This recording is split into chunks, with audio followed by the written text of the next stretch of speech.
What's up, sisters? Wow, I'm so tired. I'm so pregnant. I'm so tired. I'm so pregnant. Well, today's episode is a little more personal. It's about the trials and tribulations of a pregnant lady. No. In this episode, we're going to talk about PCOS, pregnancy, how I got to this point in my life.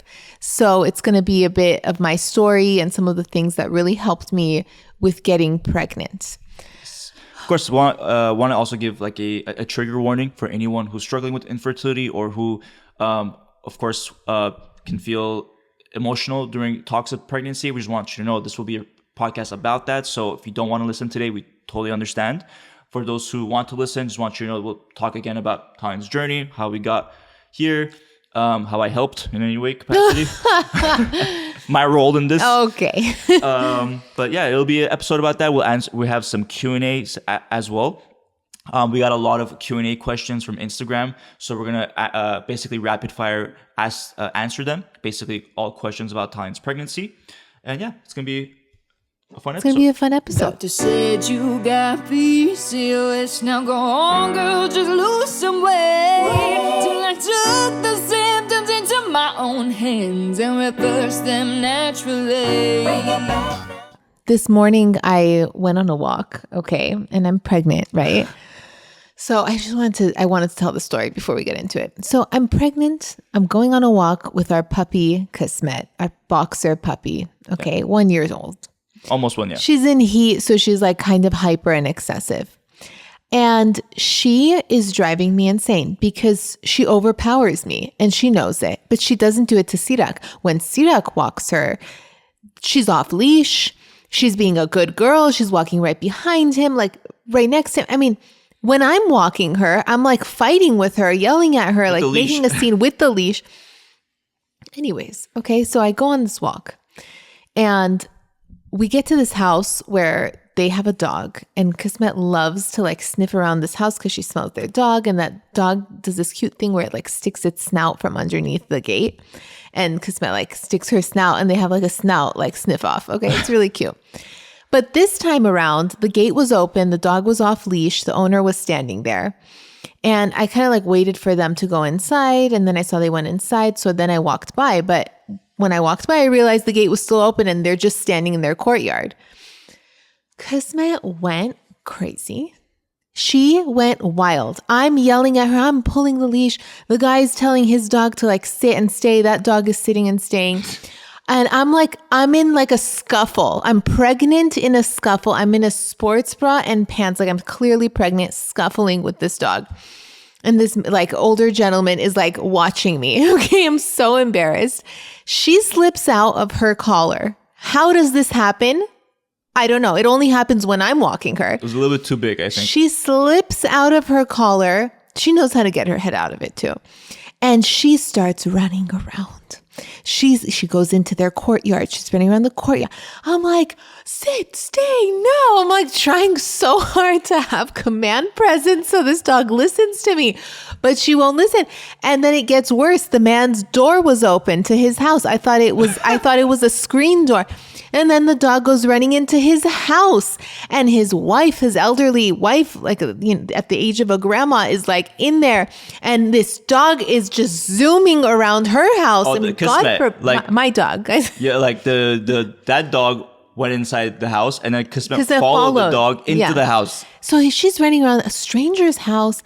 I'm yelling. The guy is telling me to calm down because I'm a pregnant lady. I don't know. He's like, oh, it's fine. It's okay. Calm down. Don't worry. I'm like, I'm calm. I'm just trying to be loud so the dog listens to me. Like, I'm so sorry. Anyways, she zooms out of their house, and long story short, like I close the door, we trap her in their courtyard, and then the man says, come, and Kismet comes, and the guy says, sit, and Kismet sits because he's like louder, and deeper voice and stuff, and no one's listening to me. I'm just chopped liver. The guy put her leash back on, her collar back on her neck. It was so embarrassing. I have no command presence with this dog. She has no respect for your authority. No respect for my authority. I don't know if I can continue walking her while I'm pregnant because it's getting out of control. This is the second time she's done something like this. I'm so embarrassed. I never want to walk past their house ever again. I just want to say, I mean, it sucks. I understand. It's your first dog and you just don't know how to handle a dog. I'm just kidding. No, I mean, let's be honest though. Let's just be honest with ourselves. What? This is a result of you. Of me. Being a little bit too easy on Kismet. You know this. For example, how many times when she's done something in the house, you're like, whatever. Instead of being strict about it and making her not do it and stop. What? Come on, Talin. How many examples am I going to give? I can't even remember them. I hate when this happens to you. Like, give me the examples. I'm like, I don't know the examples right now. It's when the UPS guy comes. I can't get up every time she barks. Like when she barks, like if you don't do anything about it, then she's not going to ever listen to you. Or if like, whatever, you have to be like strict. Like, if you tell her, for example, to come and sit and she doesn't do it, you'll be like, okay, forget it. Like that's the worst thing you can do. Because at that point, the dog realizes, if I don't listen to her, she'll just give up. That's exactly how dogs are. She knows I'm pregnant and she's milking that's what it is, running it all over me. She's like, this girl, she can't catch me. She can't chase me. She's over here throwing up. I can walk all over her. Like that's what the dog's thinking. But besides that, how has this first 3 months, or you're now at the 4.5 month mark, almost at 5 months. How was the first trimester, and then following the first trimester, how has it been? So the first trimester, there came a point when I told Sirak, I'm gonna go to bed, and I just never came out for weeks. Okay, kind of. Okay, I didn't want to leave the house. The sun was too sunny. It was too hot outside. I wanted the air on 69 and I just wanted to be horizontal in bed with the Kardashians playing, drowning out the nausea. I don't know what I ate. Don't even ask me. I don't remember. I don't even know how I got through it. And it was hard because it was every single day for weeks, not just a few days. So that really takes a toll on your mental health. And then but you know what I mean? It lifts after a few weeks, I guess, if you want to call it a few weeks. And it lifts, you guys. And then you just forget what happened. And then you start to feel better and you take a shower and you blow out your hair and you look in the mirror. You're like, okay, it's not so bad. And then you just rebuild. And then after the 12th or 13th, or I'm going to say the 16th week, the nausea lifts and you don't feel like you're suffocating 24/7. And then now I just have food aversions. Chicken is the devil. Don't show me chicken. Don't show me steak. I hate chicken. But anyways, everyone's experience is different. This was just mine. My best friend is also pregnant. And I tried not to project what I was going through onto her because her experience was different. But she was very fatigued, nauseous. It was also difficult for her. But you forget. It's just, here we are. Yes. But we'll get into all of that. We'll get into Talia's journey leading up to getting pregnant, what she did before and during the pregnancy times, and answering your questions. But before we get there, let's go over some wins of the week. These are sisters who are reversing their symptoms, managing PCOS, and as you know, showing PCOS. Okay. The first one is Sarah. Sarah from the sisterhood. She messaged us saying, after 14 months of trying to conceive, I got a positive test today. I've been using berberine slow-weighted workouts as well as eating mostly gluten and dairy free for 2.5 months. I lost 18 pounds, which I know made the difference. Thank you, Talin, for giving us this guidance. Our babies won't be far apart. I'm so excited that's amazing. For this journey. Oh my God, how fun. That's amazing. You're both pregnant, Sarah too. So it's going to be really cool to see those babies. I love hearing about some of the stuff that she did. It's very similar to what I did, most likely because in the Sisterhood app, we have a lot of resources that really just reflect what worked for myself as well as many of the patients that I had when I was doing one-on-one coaching. And thousands of sisters have found such great success with it. So congratulations, Sarah. Yes. All right, next one is from in the Sisterhood private Facebook community. We have a specific PCOS Triumphs chat, PCOS Triumphs chat. I don't know if I said that right, but basically this is where sisters will share their wins and how their recent PCOS symptoms are going. And this message was from Nicole. She says, "Hiya. I wanted to share since I shared last time that I successfully cracked the code and lost 16 pounds naturally. I just got back from the doctor and I have now, as of today, lost 22 pounds. The confidence that is coming back to me is both overwhelming and dangerous. But in all seriousness, I never thought PCOS would never allow me to get this far. And now today I can happily say I am victorious against you PCOS. Take that. Thanks for reading. Have a great day, everyone. You got this. It's possible. PCOS is just a hurdle we can get through." Wow. That is amazing. It's like she's literally feeling like she finally has control back over her body. And like she said that, like, I thought PCOS would never allow me to get this far. And like, Yeah. that's That's what a statement too, right? Because I'm sure many of you going through this or feel like that, like, when is PCOS going to let me live my life, you know? yeah. And it's super possible, as you can see from this one message. Yeah. Congratulations. Yes. And mentioning that too as well, for the sisterhood, we are doing, in this case as well, like we are doing weekly coaching calls with sisters now in the app. We do it every single week on Tuesdays. And it gives sisters just like Nicole a chance to talk one-on-one with Tallene. So literally during the call, you can either ask your questions during the call, like in a chat form, or hop on the call with Tallene and talk directly with her and get your questions answered. So that's something we're doing every single week there. And we love for you to join us there. Sirak's there too. You keep saying Tallene, but you're Well, there I'm just too. there, just like, I'm the third wheel. No, usually. you're not. You just keep answering questions. It's fun. I like talking in person with sisters. Yes. So let's get into it. So again, this episode is my personal journey of what I did before I got pregnant, how I prepared my body for years, reversing my symptoms, and how I was able to get pregnant on the first try. So now that we're going to get into it, I want to really jump into my journey before I got pregnant with PCOS. So I had to write this down because I had so many symptoms. I was pre-diabetic. I had cystic ovaries. I didn't have a period for like a year. I had a ruptured ovarian cyst, sent me to the hospital. I had all the PCOS symptoms, facial hair, cystic acne all over my face, weight gain, uncontrollable weight gain, bloat. It was just getting really out of hand, like the cravings, everything. And I thought that I could never get pregnant. Like I went to the doctor and I was like, what is happening? And she was like, your ovaries look premenopausal. Like there's no ovulation happening. Like for sure back then, there was no way I could get pregnant. It was way too out of control. And I remember panicking about like, is this even going to be possible for me? Like, what is my future? Like no one's giving me any solutions here. Like what is going on? But back then there were no resources like whatsoever. So over the years, I collected knowledge. I became a registered dietitian throughout the journey. Like I pieced Naturopath, doctors. things and pieces together, right?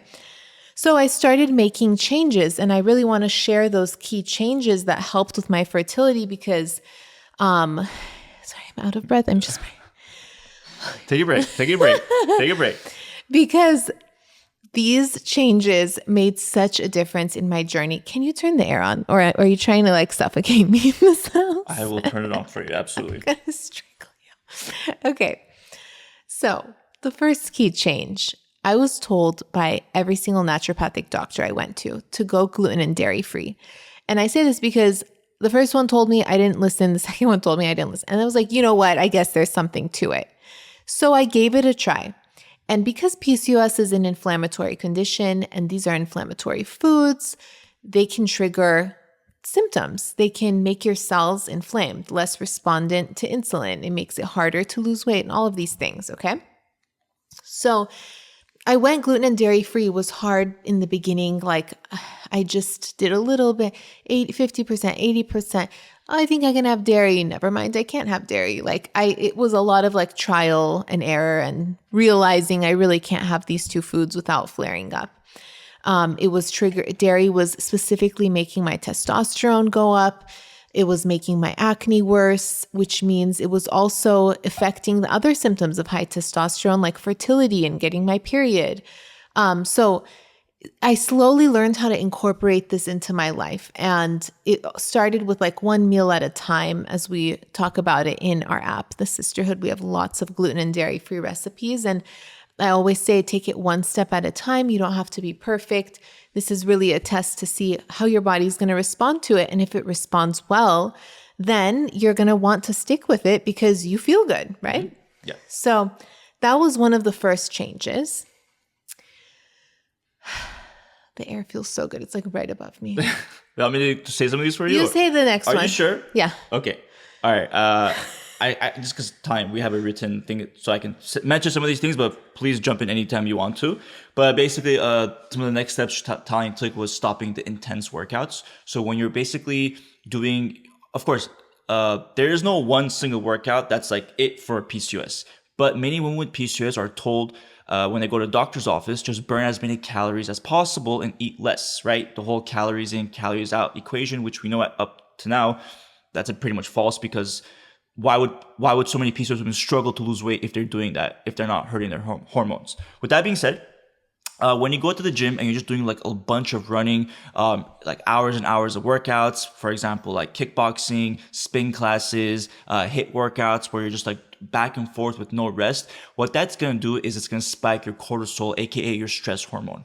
Women with PCOS have been shown to not be able to metabolize their cortisol hormone properly, meaning when your body releases cortisol, your body's not as good as releasing it from the system. So what happens is your cortisol levels can build up over time, and then you're in a chronic state of stress because your cortisol levels are just too high throughout the day. When your cortisol levels, aka your stress levels, are too high, what happens? Your body starts to basically stop or reduce some of its function. For example, if the body thinks that you're super stressed out because of the workouts and you're eating less, it's going to focus less on the reproductive hormones. Why would your body want you to reproduce if it thinks that you're in a state of stress? It probably thinks, wait, this is not the time to get pregnant, so let's just not produce those and focus on healing the stress first. So that's one of the implications of doing really intense workouts or putting yourself into that sort of stress. Yeah, stress management was huge. I was in college. I was really stressed out.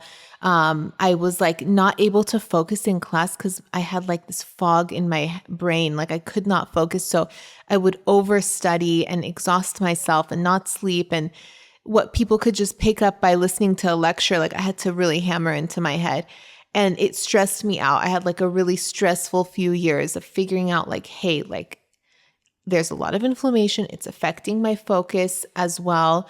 And also the intense workouts were making me have anxiety and feel unfocused as well. So once I toned those things down, and also I took supplements, layered in the supplements. So it doesn't just like start with the best supplement, which is inositol, but it really just, it doesn't end there. Okay. Like you have to layer that into the diet and lifestyle changes to see like lasting results. And the reason why I love inositol specifically is because that really like tones down the food noise, and so does berberine. And you know, if you're really insulin resistant or you're just like struggling with PCOS, I would suggest just taking both of them at first and to really tone down the food noise so that you can eat, you know, gluten or dairy free. Like none of that will seem possible if you have sugar cravings and cravings all day long, right? Yeah. So toning down that food noise first. But then also that does not just tones it down, it helps with ovulation, egg quality, getting your period regular, your cravings, all of these things. So it's really targeting your symptoms. And I think those two are important to start with. And then I would layer in omega-3, curcumin, CoQ10, a multivitamin, these 4 essentials, because it really, like the curcumin really helps reduce inflammation. Ours is super absorbable. And then the CoQ10 helped with egg quality and ovulation because, like I said, I had ovarian cysts, and that made it really dangerous because I went to the hospital when it ruptured. Sorry. And then the multivitamin, omega-3 are also really important for insulin resistance, filling in nutrient gaps and reducing inflammation. So this like combination together really supported my body in addition to the diet and the exercise changes I had made. Yeah. And just to clarify too, like these are things that Tanya was doing for years, or at least like it wasn't like, okay, I'm starting to take this a month before or 2 or 3 months before pregnancy. Tanya was taking inositol for years before, omega-3, a multivitamin, the CoQ10 and the berberine as well. Like these are all things that she was taking leading up to it. So I want to make that note. Like this is not like if you take this 2 months before, it's going to be helpful. These are like years and years of that plus other lifestyle habits. And that's really important to note because I didn't once I nailed these core things down, I wasn't struggling with PCOS anymore. I reversed my symptoms. I wasn't gaining weight uncontrollably. I was happy with my body and my weight, and everything was like working. My metabolism was working. I had energy. Everything was back to normal. And so I want to say you can reverse PCOS. And it took me forever because they didn't even have the tools to figure it out. And we've merged all the tools together in our app so that you can have everything in one resource and just really learn, understand what your next steps are. And it shouldn't take you or that as long as it took me to figure all of these things out.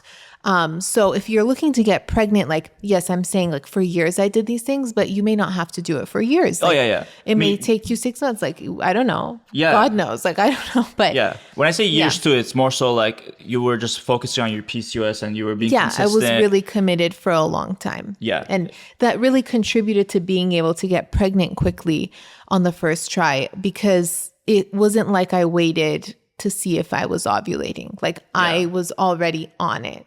So speaking of which, I want to get into that month that we started trying. Yeah. Yeah, because that's the thing too. We want to be really, really sensitive here. We want to make sure that you understand what we're trying to say here. We don't want to say by any means, it was easy to get pregnant with PCOS, because that's definitely not the case. I mean, it can be if you're doing certain things right. But what we're trying to say here is that we're fortunate and blessed and lucky to be able to get pregnant on the first month that we tried. We know this doesn't happen for everyone, even for people without PCOS. So we're just super lucky and fortunate. And of course, a lot of it is because of Tallene's focus on her body for years leading up to the month that we tried. So I just want to also say great job, Tallene, for trying for all those years to make sure your body was up to the best version of itself for that time. And also for everyone listening too, you're all trying, you're all working towards this one goal, and you're doing amazing too. And we're here to support you every step of the way. Yeah, it takes time. Don't get frustrated. There's a lot of layers to it, and you just have to figure out what your body responds to and continue doing that. And I was going to mention something else, but sorry, my bad. What did we say? Hold on. You said, let me think. Just a pregnant lady. Well, we're gonna get into the month that you decided. No, I have to say what I was gonna say. Maybe, or no, trying the first time and preparing my body, and you know what, it's gonna come to me later. But let's get into it. It's funny too because we weren't even ready. Tallene's sister got pregnant. Yeah. And then after 3 months of her being pregnant, we're okay, if we want our kids to be cousins and have a good, friends and have that family, this is it. We got to do it right now. It's now or never. So that's kind of how it happened. We were thinking, okay, 2025, we're going to try and we're going to hopefully, get pregnant and go through that. But then it was a lot sooner than we expected just because of that. And I mean, it's a good thing at the end of the day, something to push us to actually finally make that decision. Yeah. I'm a copycat. My sister's older than me. So I just if she's pregnant, I'm and then I'll be I want to be pregnant, Yeah. So it was a fun coincidence. My sister also, she followed in my footsteps over the years and really, really committed herself to her hormone health for years. From the moment she got married, they weren't ready to have kids. They were starting a business. They were figuring out their lives. But throughout that time, she was really, what were you going to say? She was really vigilant about her hormone health. She followed everything that, I talk about in the sisterhood and in this episode as well. Yeah. And then she got pregnant on the first try too. So. Yeah, that's very true. And she also was on birth control for 10 years. Yeah. We actually had her on the podcast a few years ago. So maybe you've heard the podcast with Talian's sister. Maybe if you search in our library, you might find it. But basically, she got off her birth control after 10 years. And basically for like a year and a half, maybe a year, she was working on balancing all her hormones. So like that was with inositol, with, of course, other supplements. Just basically, it took her about a year to get back to being like that perfect balance for all her hormones. So, it took her a while. It's a great story there as well. Yeah, definitely. So let's get into what we did the month we decided to get pregnant. So leading up to that month, I was checking my temperature using the thermometer from the Natural Cycles company. They send you a free thermometer, and then they should sponsor this freaking episode. I know. We should get in contact with Whatever. them. Okay. They send you a thermometer. They have an app, and basically you check your temperature every morning, and it like learns your body's rhythm, and it tells you when your fertility window is exactly. And for checking the temperature, you put it in your mouth. Yes. Sirak thought you put it in your vag. Well, you said, this device, it checks your temperature No and lets you one know was if you're thinking that. ovulating. How else would I think it's going to check You're it? the only one thinking that. I just want to... I mean, why not? That's crazy. Maybe it's more accurate. No. Actually, I didn't know. All I am Such is a dumb fool. old man. I can't with you. Okay, what was I saying? I was checking my temperature. So then I was like, okay, am I ovulating? Okay. So it seemed like I was ovulating. Everything seemed fine. There was 1 month where I didn't ovulate. And I realized it was because I was very stressed that month because some drama hit the floor or hit the roof or whatever the saying is. Some drama hit and I was not having it. And I was getting so like, you know, when you're mad about something and it's like what you think about. And especially if it's like around the ovulatory time and you're just like madder and madder and madder every day. And then like Sirak's getting annoyed because it's all I can talk about and whatever. Just want you guys to know it has nothing to do with me. I didn't do anything. Yeah. But I was mad. I was stressed and I was mad and I was like just super annoyed. And I didn't ovulate that month. And then at the end of the month, I was like, let this be a lesson that this is why I didn't ovulate. I didn't change anything else. I didn't change my diet, exercise, nothing. Everything was the same. But I was super annoyed for many days in a row without snapping out of it. And I learned something about myself in that situation. So when it came to the month where I wanted to get pregnant, I was like, no one is going to stress me out. If that's my problem, you know, my problem is no longer the insulin resistance, the ovarian cysts, like we have resolved these things. If my problem is that I can't let things go, then so be it. So I protected my peace that month. And even my Dr. Gersh was like, no negative energy, like make sure you're calm, make sure you're in like a very, what's it called? Like a very like peaceful environment to welcome the child into you, like into your safe womb. You know, you're making it seem like it's a dangerous place to be when you're just pissed all the time. And I was like, okay. So I canceled certain events. I left the room when people talked about something that annoyed me a little bit. I took it to levels that you can't take it to on other months. You know what I mean? It's like unrealistic. Like life is life. Things will piss you off. But I was like so vigilant, right? Yes. It was like, Yes. It was excessive. Even Sirak was like, okay, we're not going to that. I'm like, no, we're not. Because I'm just not going to be annoyed this month. And then I was like getting myself back on the level and like bringing it back down.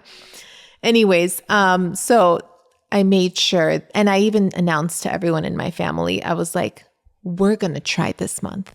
I'm laying an egg. Don't piss me off. I remember that. Don't piss me off. I'm laying an egg. Even my dad. Like, I had like no shame. Like, honestly, I said it in front of everyone and everyone was kind of like tiptoeing around me.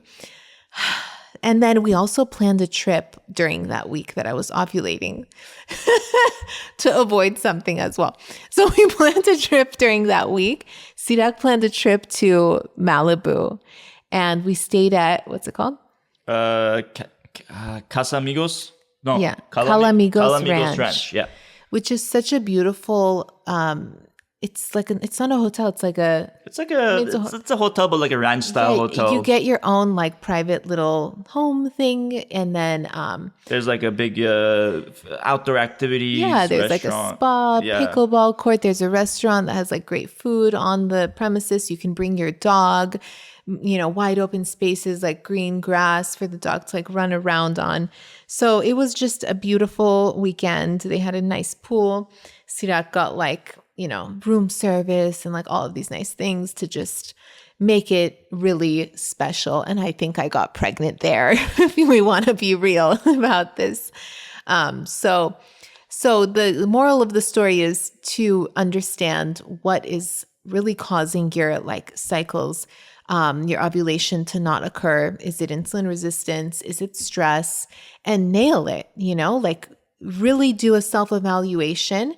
Don't give up, unpeel the layers of the onion, like figure that part out so that it can come easy to you when it's time. Yeah. And block out anything negative. I mean, like this is the month where don't feel like you're being dramatic. Don't feel like dramatic. You're being selfish or anything. It's like it's about you and the future of what you're trying to achieve. Yeah, So it's about you, your life with your husband, your family. Don't let anyone tell you you're being dramatic, even if you are. Okay.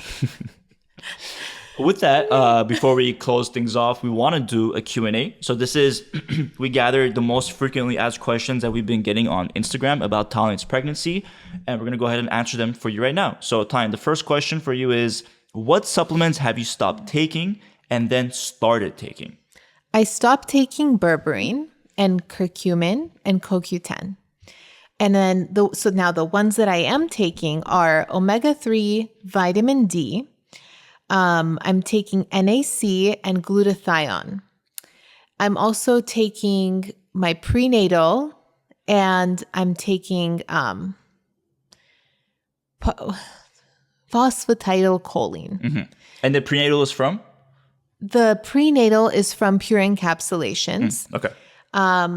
I was doing the prenatal from Theralogics, which is very good, but I was kind of like throwing it up. So you're getting nauseous from it. I couldn't do that one.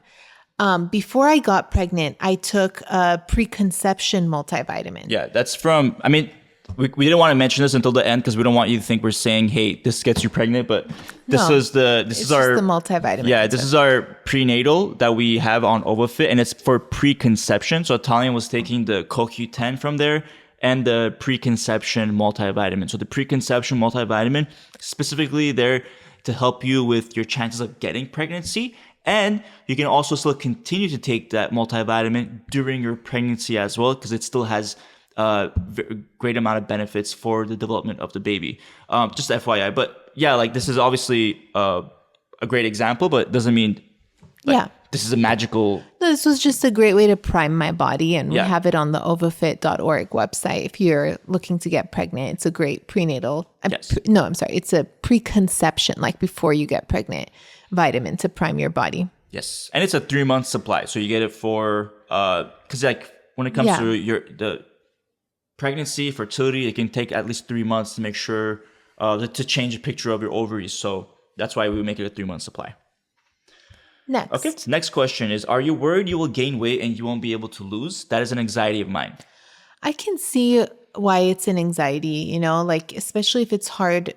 It has been so hard to lose weight. It's like you're scared that you're going to gain it and not lose it. But I trust my body at this point. I trust my metabolism. I know how it works now, and I know what makes it not work. And I really don't have any weight anxiety at all. I don't even care. I don't even care. Like, I just want a healthy baby, and we'll figure it out when I'm done with this pregnancy and the baby comes out. I have like a postpartum plan in my head. Hopefully, I had a pregnancy plan too, but like here we are. I haven't, lifted weights or done any of the things that I really wanted to be able to do. But postpartum, I really want to walk a lot and do things that like are low cortisol, but like good for my metabolism, my hormones, the baby as well, like, taking the baby out. So anyways, I'm not concerned about my weight. It's just the last thing on my mind, especially with the nausea. Yeah. Next question. Are the nurses and doctors treating or checking for symptoms differently because of PCOS? At the moment, no, because my PCOS was reversed before I got pregnant.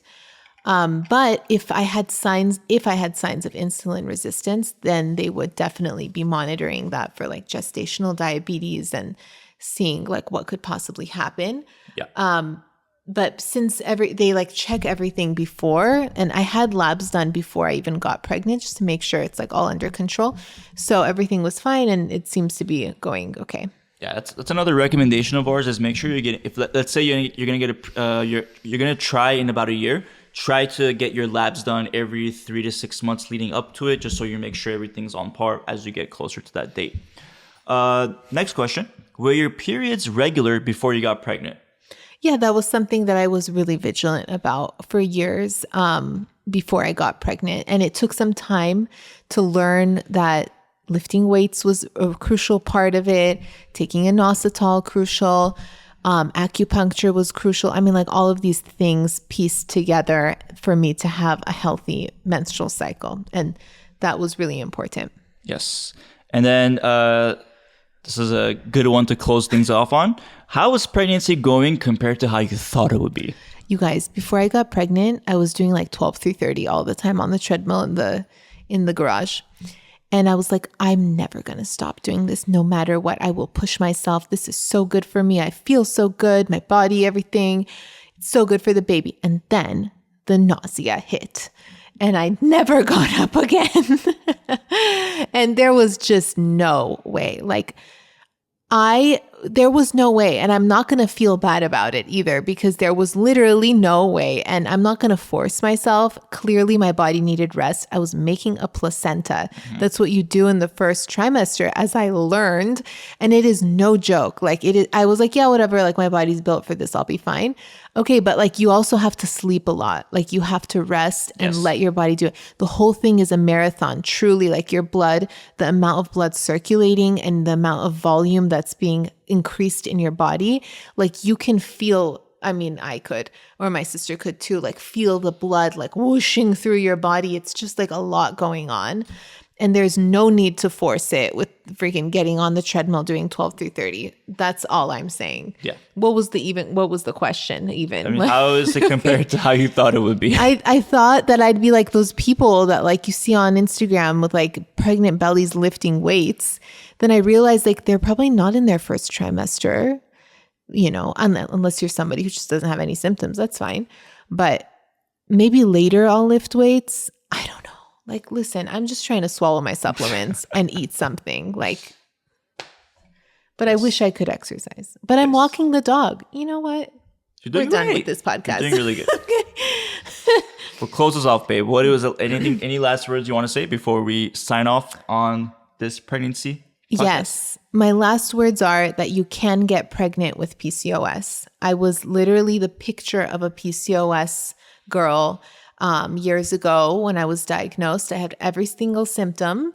And with time and vigilance and patience and really just like, you know, being curious about my body and figuring out what I needed, I came to a point where I was able to reverse it.